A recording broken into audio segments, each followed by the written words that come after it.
रत्नागिरी जिल्ह्यात काल रात्रीपासून जोरदार पाऊस कोसळत आहे।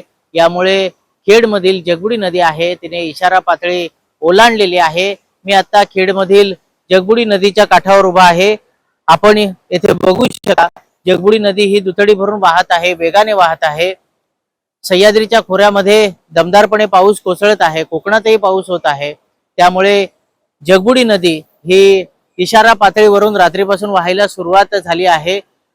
जगबुडी नदीच्या काठावर असलेले जे व्यापारी आहेत त्यांना सतर्कतेचा इशारा देण्यात आलेला आहे। जगबुडी नदीच्या काठावर राहणाऱ्या नागरिकांनाही सतर्कतेचा इशारा प्रशासनाकडून देण्यात आलेला आहे। रात्री खेड शहरात जगबुडी नदीचं पाणी शिरायला सुरुवात झाली होती।